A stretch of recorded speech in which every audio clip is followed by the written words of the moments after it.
Hey guys, Speaks here, and welcome back to my Let's Play of Legend of Zelda the Minish Cap. In the last episode, we finally made it to Castor Wilds, and in this episode, now we're gonna finally continue. So, before we were stopped by the swamp water here, but now with our Pegasus boots, we can make it across easily.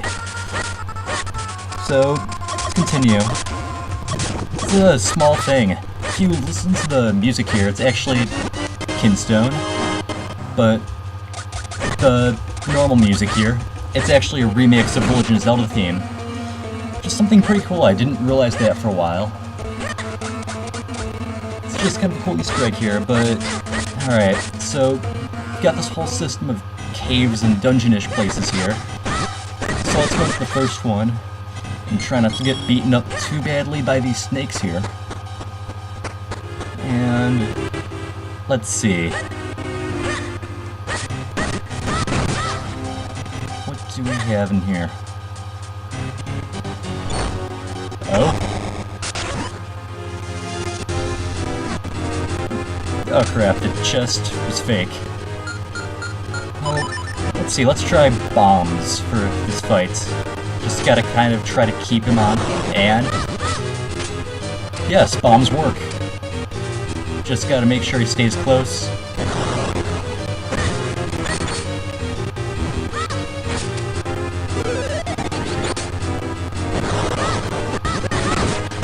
And there we go! That fight wasn't too bad. So now we can claim our treasure, which is a golden kinstone piece. Wow, these must be really extremely rare. But unfortunately, the only people we fuse them with are found in this area, and they're necessary to complete the story, so no, unfortunately they don't unlock some super secret special place or area or whatever, just the next dungeon. Yeah, so it's a little bit interesting in here. We'll get into that a little bit later. Let's see, we've got these other platforms up here. So let's just explore for a bit. Can't go there yet, but we will be getting into that later.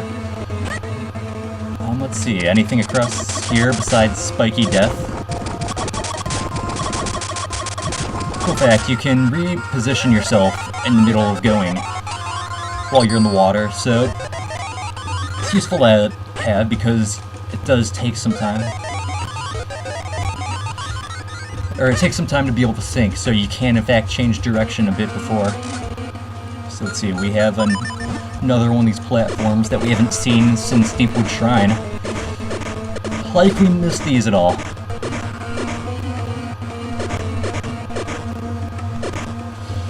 But whatever, it's not the biggest deal, so let's just continue on our merry way on our boat.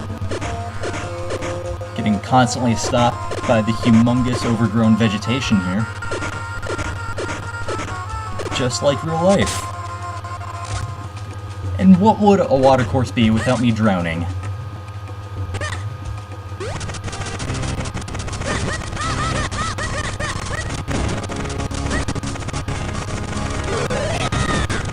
Alright, in here we've got these guys, which are now blue instead of red.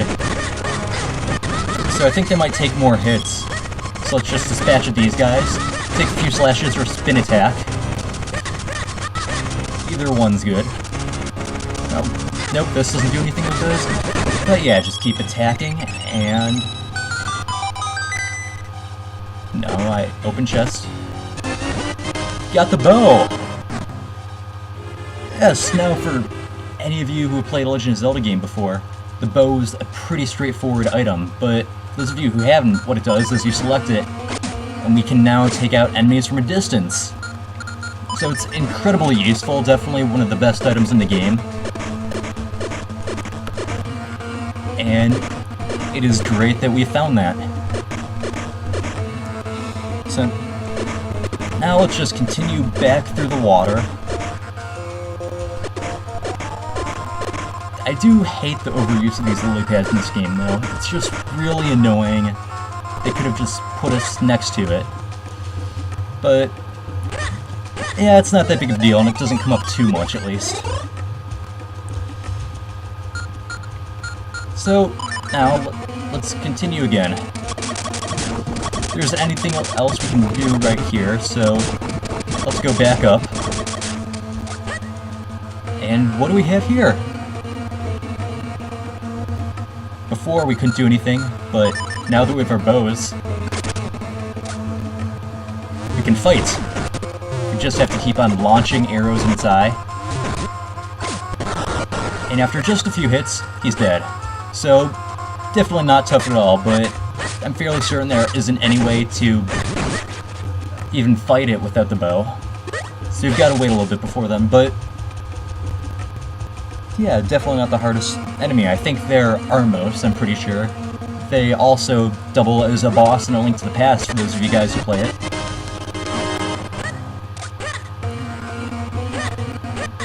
And they are definitely interesting enemies. And what's this right here?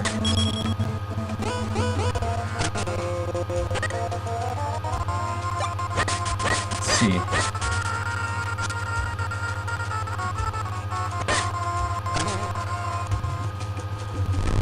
And push it aside.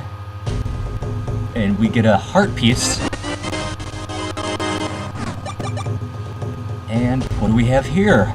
Looks like the guy who taught us how to do our spin attack. Let's talk. Though my body may perish, I am still the true Master Swordsman of Hyrule. Swiftblade the First, Spirit of the Swordsman. If you train with me, I will teach you skills that are out of this world. It seems you are not yet ready to train with me. Come back when you have all 7 Tiger Scrolls. So, we can't do anything with him right now. It's very unfortunate, but we'll just have to come back later after we have 7 Tiger Scrolls, so it looks like we should be able to get 7 abilities. So I can't wait! But now, over here, there we go, we have these strange-looking statues. When you go up to them, you can fuse kinstones with them. Yes, these are what the golden kinstones are for. So we should be able to fuse with one of these guys right now. And yes, we have a match. And if you look on the kinstone, they also have a statue on them, rather than the 4-leaf clover that's on the standard one. And he made the block crumble, so it looks like if we fuse with enough of these guys, we'll be able to continue. And we have another exploding tombstone. That enemy is right about to attack me. And it actually went through. That's pretty funny, but again, I'll take it. Got another Armos right there.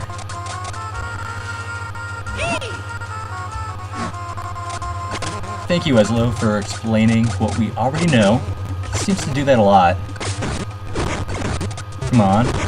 Face me. Not like that. There we go. Done and done.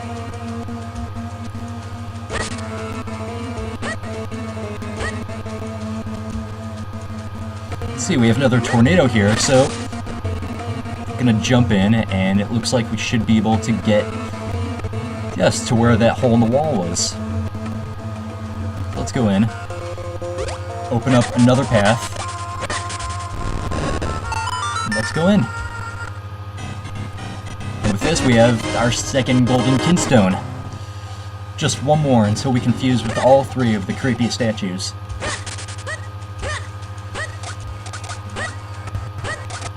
Let's see, I don't think there's anything else over there, so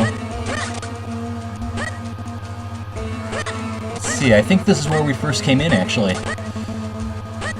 So, let's continue. I think that there might actually be a piece here that I missed. Let's see, did I go in here? Yep, I've already been in there. Oh, and it looks like this is it. Just need to find a way to get up there now. Shouldn't be too hard, considering I already found it. Yeah, who would have thought? Finding stuff isn't hard when you've already found it. Now we just have to fight another Armos. And he needs me to help him out. Come on. Die. There we go, pretty easy fight. And with that, we have a Kinstone piece. Oh, and Rupee Legs. They are like legs, they're disguised as rupees.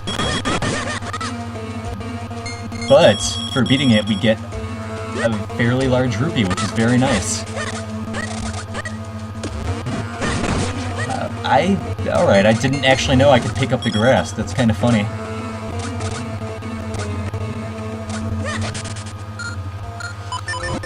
Alright, sorry I'm having a bit of trouble here, guys. I'll try to make this next part quick and painless for viewers out there. But not for Link, who keeps on getting attacked.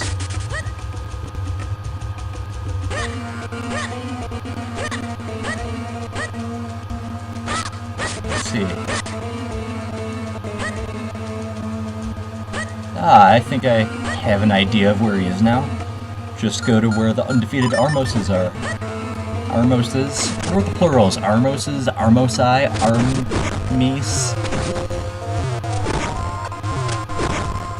You fight the 7 armies to defeat the first temple in Link to the Past. I don't know, I'm referencing A Link to the Past a lot lately, even though I'm playing Minish Camp, but I don't know, it's one of my favorite Zelda games. It's different than what more modern ones are, but I really like the game. But we aren't playing A Link to the Past right now, we are playing Minish Cap. Who knows, maybe I'll do a playthrough of A Link to the Past in the future, but for now, Golden Kinstone. And now we can advance. And here are the statues, the strange statues. So let's finish our business. Oh, and look, the one we already fused with is a smiley face. It's kind of a cool detail. Like the face on the Kinstone, which you probably couldn't see that well last time, but here it is now. And spinning piece. Ram.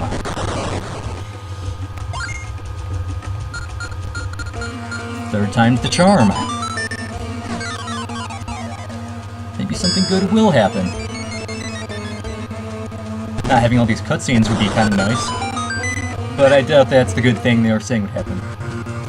And we're now at the Wind Ruins.